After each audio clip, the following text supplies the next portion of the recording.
Flooding across southern Wisconsin. Our News 3 Now team coverage begins right now. From the Channel3000.com Alert Center, this is News 3 Now at 10. Thanks for joining us tonight. On and off rain today, combined with temperatures in the 50s, wreaked havoc on several communities. Flooding will continue to be a concern into the weekend, and a chance for more rain will not help the cause. Let's go right to Chief Meteorologist Gary Canalti with our first alert forecast. Gary? Well, the good news is the heavier rain is pretty much over with. We'll still see some light rain showers perhaps into tomorrow morning. They might even mix with a few flakes of snow. This is happening out to the west of us, but the good news is these showers are pretty light. They shouldn't amount to very much, but we will still continue with snow melting because temperatures are still above freezing, even though they've turned quite a bit colder from this afternoon, and they'll generally stay at or above freezing for much of the time, even into the weekend. High temperatures today were unseasonably mild. Here in Madison, we topped out at 60 degrees. That's the first time we've hit 60 since early October of last year, but temperatures have come down quite a bit since then. We've dropped to 37 degrees right now. Temperatures have been holding nearly steady in the middle to upper 30s through much of southern Wisconsin. Winds right now have come down a little bit. They'll probably pick up again in intensity later on tonight into tomorrow morning as temperatures drop off into the middle 30s by early tomorrow morning. Again, a possibility for a rain shower, maybe mixed with a few flakes of snow into early tomorrow morning. Then just look for generally cloudy skies for tomorrow, maybe a little sunshine later in the afternoon. A colder day, though, with a high temperature of 39. But the good news is there's a prolonged period of dry weather on the way. I'll have more details in weather in a few minutes. Gary, thank you. Flooding is causing problems in several communities tonight. In DeForest, police have issued a mandatory curfew effective right now through 6 o'clock tomorrow morning. People are asked to stay inside their homes. We have team coverage scattered around southern Wisconsin. Maddie O'Neill, Amy Reed, both live tonight. We start with Maddie in Sauk County.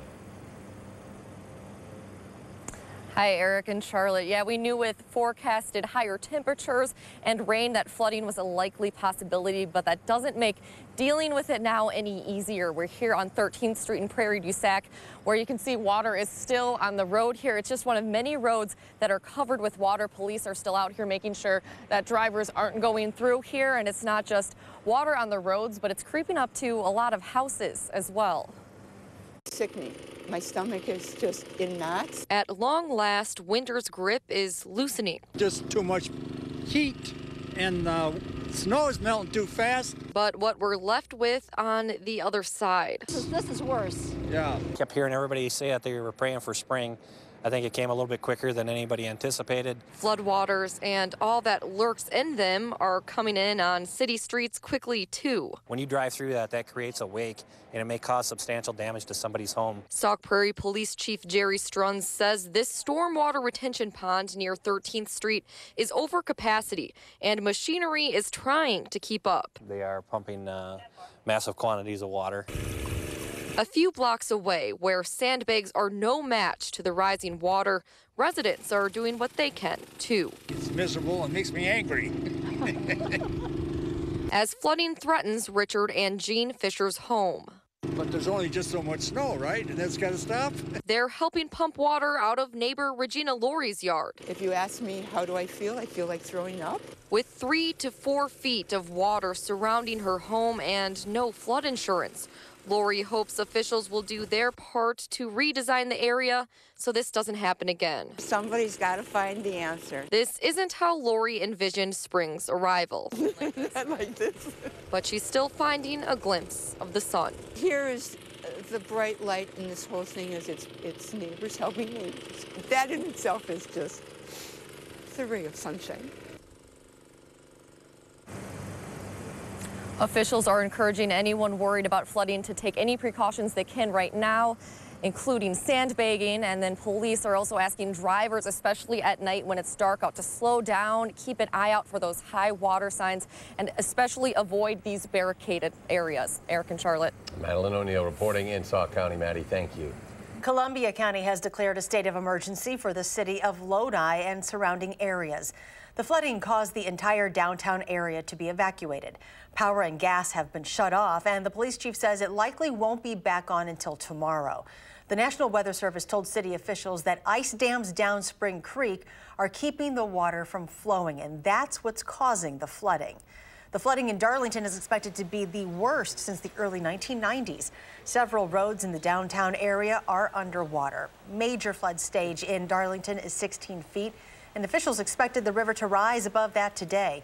Officials say if the river keeps rising, the flooding will end up being the worst the city has had since 1993, when levels reached more than 18 feet. And the water is getting closer to buildings and homes in Edgerton. Amy Reed joins us live from one of the spots of concern there. Amy? We're just in front of Central Park, and since late this morning, this has been covered in water, and that's coming from Saunders Creek, which runs right through the park. The water is spreading out, coming right up towards Central Lutheran Church and out onto Main Street. There's usually a sidewalk right there. You can't tell today, but that's as far as it's been before. In the 4 years Heather Greenlee has worked at Central Lutheran Church, she's never seen something quite like this. A sump pump and sandbags are the only things keeping water from Saunders Creek from getting inside. We sure hope not, but our sump pump company has alerted us multiple times today that it's very, very close. So we're hoping. We're just going to keep crossing our fingers and yeah. The water has spread through Central Park, creating a much bigger swimming pool than the one that was there before. The Veterans Park next door is covered, water edging up to people's backyards, and you can tell when you step that the ground has done just about as much absorbing as it can. Even cars are no match for the path this water chose to take. Biggest concerns are people traveling through the high levels of water, becoming stranded. If they impact the area of high water at a high speed, possibly getting into a crash situation, creating an accident. The city jumped in to make those mistakes harder, closing down about a 5-block stretch on Main Street until the water levels go down. This is taller than it usually has been. Across Main Street, Tammy Bolden is catching new sights, and each hour it seems to change as water goes from the woods to the neighbor's garage. Even as it seems to get closer to where she works, she's made her peace. There's nothing you can do. You just deal with it and hope it goes down quick. An attitude that others in the community have adopted as well, choosing to focus on what they have and not what they might lose. I just try to remember it's just a building. The people around the community matter way more than the building does. So if something happens, it's just a building. And we have an amazing community that steps up and helps when we need it. Central Lutheran Church is having to add a few more sandbags right now, and if you, like them, need some more sand, there are a couple places in Edgerton where you can get that. The Newville Park and Ride near the interstate has some, and there's also some sand and sandbags at the Edgerton City Garage. Amy, thank you. One family outside of Fort Atkinson says the Wisconsin Department of Transportation is entirely to blame for their flooding. Doreen and Brian Marms have lived in their home for nearly 30 years. Brian says their property never flooded until the DOT roads project in 2012, claiming the expansion of Highway 26 increased runoff, and because of inadequate draining, all the water floods into his property. He says he has contacted the DOT many times in the past, most recently today, but nothing has changed.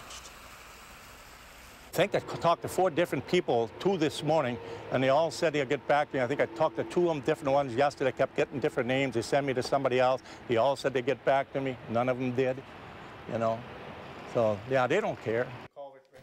A DOT spokesperson tells News 3 Now in a statement, the highway was designed and constructed to meet current standards. Widespread flooding in the area has corresponded with extreme weather events. Still ahead tonight, your full forecast and our chances for more rain in the coming days. But first, a woman in Richland Center going above and beyond to help her neighbors when they need it most.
Welcome back. Wisconsin is full of small towns that are home to loving and caring people. And this story shines a light on how an act of kindness went far beyond what one woman could ever hope for. Jamie Perez tells us the story from Richland Center. This small town of just more than 5,000 people is a close-knit community, a community that became even closer when Jennifer Johnson moved here 3 years ago. I didn't really know much people here. To help her come out of her shell, she started a Facebook page focused on giving. I mean, it really honestly all started. My children and myself, we always did 25 acts of kindness for Christmas. The group gained 1,200 members in the first month, so she thought, Why do this during just the month of December? Let's keep doing this. She's helped hundreds of people with the help of the group's co-founder, Lindsay Edwards. It makes my heart just overfilled. They focus on taking donated items and giving them to people in need. We want to let our community know that we're behind you regardless of what situation that you're in. No matter what. The last year, she's been battling depression. And I guess if somebody really wants to end their life, it's hard to stop them. Katie's daughter Ty took her own life on December 20th last year. There was no signs that day. She was wrapping Christmas presents and having fun, and went out to do chores, feed the dogs and the horses and stuff, and then she didn't come back in. Ty went to the same school as Jennifer Johnson's son. When Jennifer learned what happened, something told me, you need to do something about this. Being in the business of giving, Jennifer felt compelled to help Katie through one of the toughest moments of her life. She's going to plant a tree in her daughter's honor. How can somebody that doesn't even know you do so much for you? Something that might help Katie grow through the pain. On the one hand, I think it's going to be hard.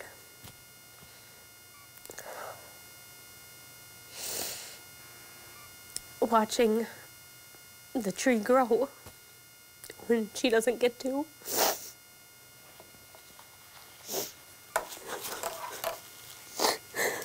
It's gonna be tough to see, but Katie also knows it's a way for anyone to visit her at any time of the year. Because she's not buried here, a way for them to visit her. The tree ended up to be way more than I ever expected. And now I can call them family. When Jennifer and Lindsay told Katie about the tree, the reaction on her face that day, it was priceless. It just reassured her that she wasn't alone. I have no words that could even describe the feeling that we have with just taking that little slither of pain away from her. Just trying not to cry. And just in awe that, a whole bunch of people I've never met are coming together to do this for her. So why a tree? A tree. Because flowers die. A more permanent reminder that Ty will always be remembered, that she'll always be a part of this town, and that she'll grow along with the community. It made us all grow as a team. And none of these plans would have been made possible without the approval from the mayor himself. The idea of the tree was excellent, and I sat and I thought about it for a little while, and then I came to the realization that the park would be a very good place. It just kind of grew from there. The tree will be planted here by the 8th grade class at Richland Middle School on Arbor Day. It's a symbol of growth ever since fate brought them together. Crazy the coincidences, too, that her older son and Ty were the same age, and now our little ones are the same age. And Ty passed away on Jennifer's birthday. And so all these coincidences, it's like fate.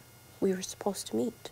In Richland Center. Like one of those people you're supposed to have in your life. I'm Jamie Perez for News 3 Now. And if you would like to know how you can donate to Jennifer's group to help others in the community, a link of how to get in touch with her is on our website, channel3000.com. Chief Meteorologist Gary Canalti joins us now with a look at your forecast. Gary?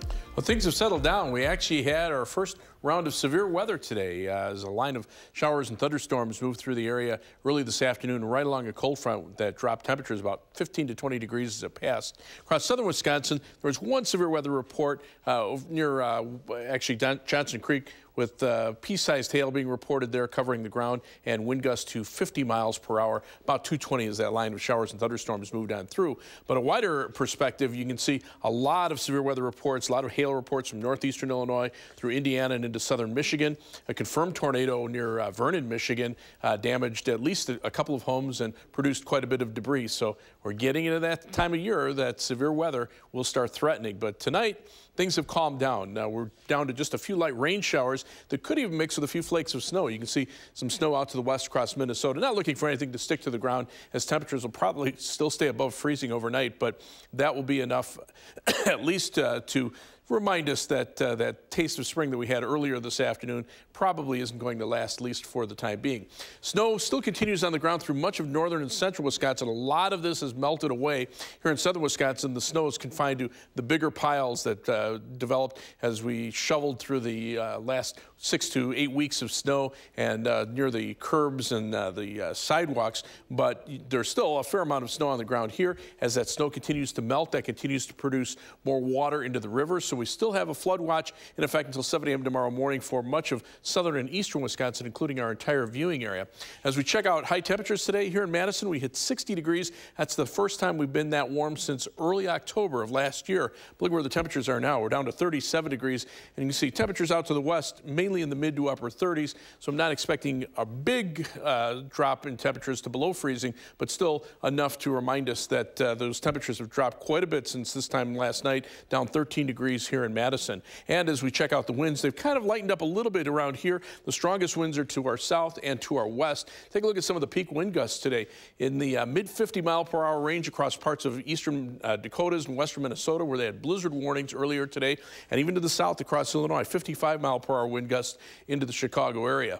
But right now things have settled down. From time to time there will be a few sprinkles out there. The live view from the Edgewater Sky Cam showing cloudy skies. High today, as I mentioned, 60 degrees, the low temperature 37, and that is our current temperature right now. Skies are mostly cloudy. The humidity at 89%, wind chill down to 32 degrees. The storm system has now lifted to the north and kind of weakened. It's now centered over northern Wisconsin. The cold front has wrapped around, kind of cut off the warm air inflow into it. So the storm is weakening. The cold air almost completely around the storm, which is good news. That storm has caused quite a bit of problems across the country as it's moved on through. So again, flood watch remains in effect until 7 a.m. tomorrow morning. Look for an overnight low temperature of around 34 degrees. We could see a rain or snow shower toward morning, and then any of those will end early tomorrow. Otherwise, look for a high of 39, maybe a little sunshine in the afternoon after a cloudy start to the day. Future track, again, a mixture of light rain and snow showers overnight into early tomorrow morning. Temperatures climbing into the upper 30s. Tomorrow night, partly cloudy, temperatures in the mid-20s. And Saturday, we'll see some sunshine before clouds move in late in the day, highs in the upper 30s. As we check out the 10-day forecast, you can see the good news here is basically after tomorrow afternoon, we're looking at dry weather all the way through Friday of next week. Temperatures will also show a warming trend, getting us back into the mid-50s by the end of next week. So we'll still be melting some of that snow, but we just won't be adding any moisture to it in the form of rain and thunderstorms until the following weekend. So that gives us some time to dry out. And we need that time. We certainly do. Gary, thank you. You're welcome. Thanks, Gary. It took 87 years, but the New Glarus boys basketball team has finally won another game at state. We'll show it to you. The story coming up in sports.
The New Glarus boys basketball team makes the WIA state tournament every 87 years or so. So the last time the Glarner Knights were there was 1932. Well, then it was time for them to go again. New Glarus and defending Division IV champion Ron Colley in the Division IV semifinals at the Kohl Center. Zach Feller was hot early and late. He hits here to get New Glarus out front. A little later, Connor Siegenthaler to Feller again for three. He finished the night with 13 points. New Glarus takes the 29-27 lead at half. Second half, Jaden Krecklow steals. He goes coast to coast. 21 points for Krecklow tonight. But here's the game decider. 1:12 left, tied at 41. Krecklow misses, but follows his miss and puts it in for what proves to be the game winner. Final score, New Glarus 44, Ron Colley 41.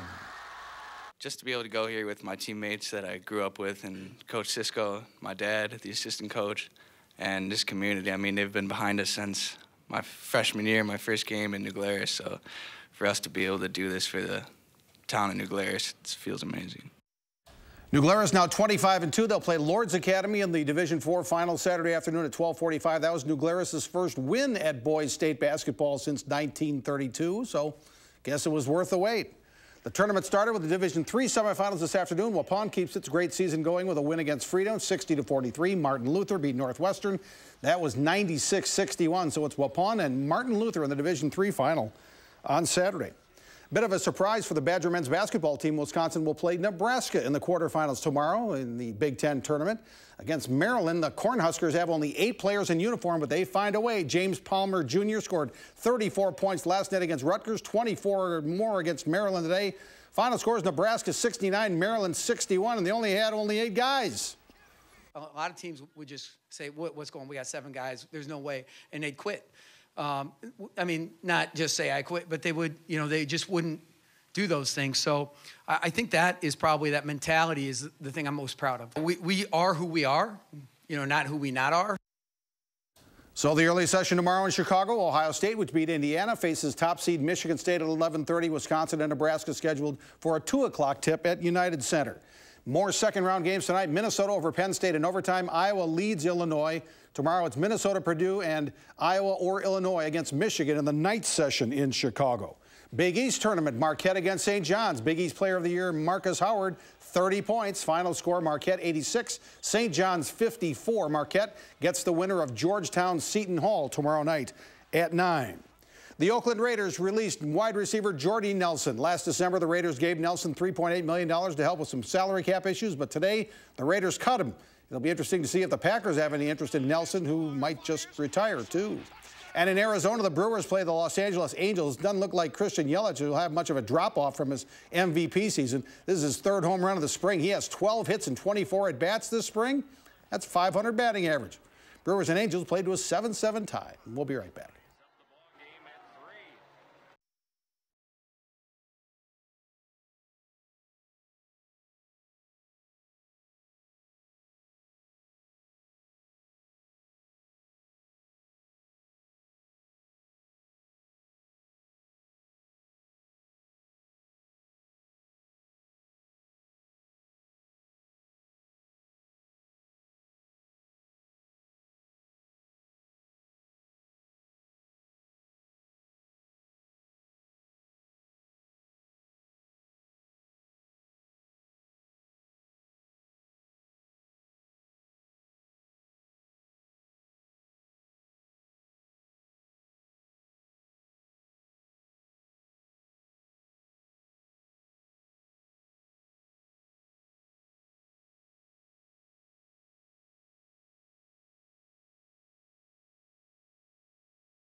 You can see just a few light showers across southern Wisconsin. Might mix with a few flakes of snow before ending late tonight or early tomorrow morning. Flood watch continues until 7 a.m. tomorrow morning. Temperatures now are in the 30s. They should stay above freezing, though, overnight. And the wind advisory is gone. Looks like temperatures will be nice for next week. All right, Gary, thanks. Thanks for joining us. Do something good, and we'll see you back here tomorrow.